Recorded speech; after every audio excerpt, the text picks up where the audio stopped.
اور دو بڑے جو سب کانٹیننٹ میں فرقے ہیں دیوبند اور بریلوی، ان کے وہ امام سمجھے جاتے ہیں، یہ دونوں ایک دوسرے کی مسجد میں ذرا جمعہ پڑھا کے بتا دیں۔ انہوں نے مساجد میں لکھا ہوتا ہے کہ اس مسجد کا امام وہ ہوگا جو اعلیٰ حضرت کے مسلک سے تعلق رکھتا ہو، نہ کسی کو یہاں واز کرنے کی اجازت ہے، نہ چندہ اکٹھا کرنے کی۔ آپ کن خوابوں کی دنیا میں رہ رہے ہیں؟ یہ ایسے ہے ہی نہیں۔ میرا کوئی کمزور پوائنٹ نہیں ہے۔ جس دن میں نے مسجد بنا لی نا تو وہ گالی ان کی جسٹیفائی ہو جائے گی جو مجھے اتنے عرصے سے دے رہے ہیں کہ دیکھو اس نے مسجد بنا لی نا، ہم نے پہلے ہی کہا تھا یہ فرقہ بنائے گا، اپنی مسجد الگ کرے گا۔ مسجد الگ کرنے کا مطلب ہی یہی ہوتا ہے کہ آپ بے شک کسی کو یہ میسج دیں یا نہ دیں کہ میری آپ کے پیچھے نماز ہو جاتی ہے، وہ کہے گا اگر میرے پیچھے ہو جاتی ہے تو آلریڈی اتنی مسجدیں تھیں، تو نے اپنی الگ مسجد کیوں بنائی؟ آپ کو پتا پاکستان میں جتنی مسجدیں بنتی ہیں نا وہ ضرورت کی بنیاد پہ نہیں بنتی۔ آپ اسلام آباد میں چلے جائیں، چپے چپے کے اوپر آپ کو مسجدیں نظر آئیں گی، آپ کہیں گے ایک محلے میں دو مسجدیں کیا کر رہی ہیں؟ وہ دو اس لیے کر رہی ہیں کہ جب وہ بریلویوں کو الاٹ کرتے ہیں نا تو دیوبندی اس وقت تک کاٹتے رہتے ہیں سی ڈی اے کو جب تک کہ مجبور ہو کے ایک پلاٹ ان کو نہیں وہ الاٹ کر دیتے، یا دیوبندیوں کو مسجد مل جائے تو بریلوی اس وقت تک انہیں کاٹتے رہتے ہیں جب تک کہ وہ انہیں مسجد نہ دے دیں۔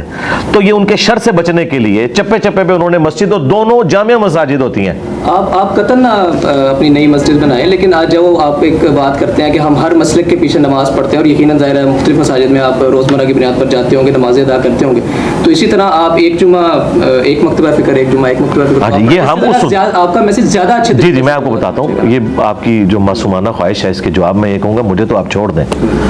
مفتی تقی عثمانی صاحب اور مفتی منیب الرحمان صاحب دونوں ایجوکیٹڈ پرسنالٹیز ہیں دنیاوی طور پر بھی، اور دو بڑے جو سب کانٹیننٹ میں فرقے ہیں دیوبند اور بریلوی، ان کے وہ امام سمجھے جاتے ہیں۔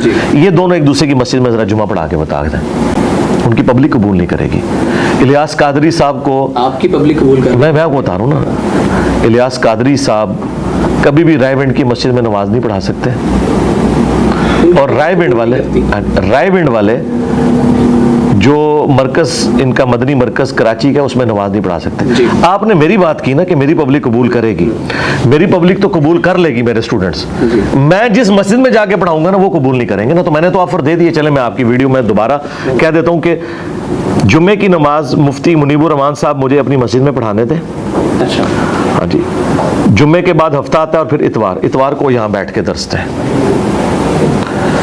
مفتی تقی عثمانی صاحب مجھے اپنی مسجد میں جمعے کی نماز پڑھانے دیں، اور اس کے ساتھ ہی ایڈجسٹنٹ ایک دن کے بعد جو اتوار ہے وہ یہاں کے خطاب کریں، میں تیار ہوں۔ اگر آپ اپنے طور پر بڑے پن کا مظاہرہ کرتے ہوئے، ویسے ہی جہلم کی مرکزی مساجد تقریباً تمام مکاتب فکر کی جہلم میں موجود ہے، آپ اپنے طور پر اگر جائیں یا یہاں ضرورت نہیں ہے، میرے بھائی ہے ہی نہیں ہے نا، آپ کوشش کریں نا، میں نے کیوں کوشش کرنی ہے؟